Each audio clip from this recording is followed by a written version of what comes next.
Hai, selamat datang kembali di novel Perintah Sang Kaisar Naga, bab 23, tanpa basa, basi langsung cekidot. Saat ini sebuah mobil lewat di depan mereka, jendela terbuka, wajah David terbuka, dengan cibiran di wajahnya, dia menatap Delia bertiga. David, bukankah pria di dalam mobil itu David? Fu Wei adalah orang pertama yang melihat David dan berteriak keras. Delia dan Jiang Wenjing juga menemukan David saat ini.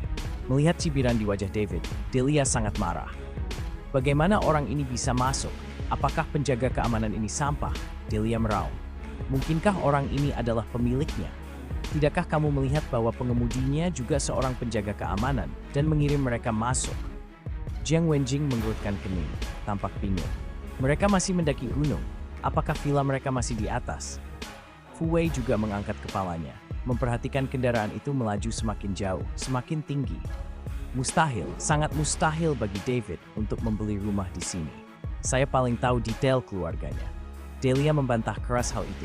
Ia tahu David tidak mampu mempunyai uang untuk membeli rumah di sini. Apakah itu akan diberikan kepadanya oleh keluarga Su? Saya ingat Tuan Su mengatakan itu, David sepertinya menyelamatkan nyawanya. Jiang Wenjing menganalisisnya dengan cermat. Itu mungkin, Fu Wei mengangguk. Orang ini tidak tahu jenis kotoran apa yang dia miliki, tapi music have breath before. Kalau tidak, David pasti akan mati di Regal Hotel hari ini. Dia mengertakkan gigi, lalu membuka pintu mobil dan berkata, "Ikuti dan lihat." Delia harus memeriksa apakah David benar-benar memiliki rumah di Teluk Pinus ini. Mercedes-Benz Delia mengikuti, menyaksikan David dan yang lainnya berkendara sampai ke puncak gunung. Ini, rumah David ini bukan yang termahal di puncak gunung, kan? Jiang Wenjing melihat mobil di depannya yang melaju sampai ke puncak gunung dan berkata dengan kaget, bagaimana mungkin rumah di puncak gunung itu harganya minimal 100 juta? Sekalipun keluarga David dijual, dia tidak mampu membelinya.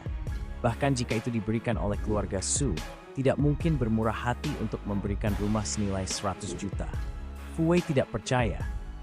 Namun tak lama kemudian, mobil di depannya benar-benar mencapai puncak gunung. Namun Delia dan Mercedes-Benz-nya terhenti. "Halo Nona, Anda tidak bisa maju karena ini tempat pribadi." Seorang penjaga keamanan menghentikan mobil Delia. David telah mengetahui bahwa Delia dan yang lainnya mengikuti dan melihat mereka dihentikan. Seringai muncul di wajah David.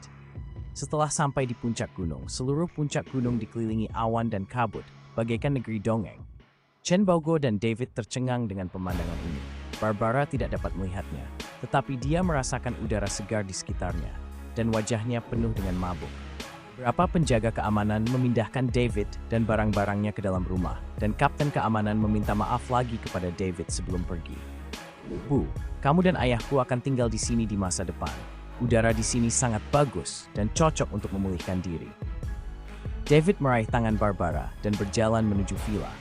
Ketika Chen Baoguo memasuki villa, dia tercengang. Dia belum pernah melihat penampilan luar biasa seperti ini dalam hidupnya. Saat ini, Chen Baoguo membuka mulutnya. Dia ingin meminta maaf kepada David. Bagaimanapun, dia telah salah paham.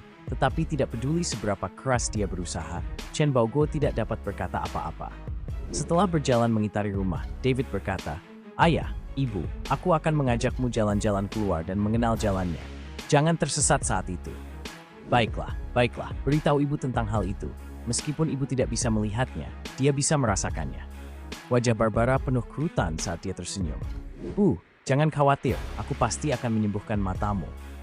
David membawa orang tuanya keluar dari villa dan mengagumi pemandangan dari puncak gunung.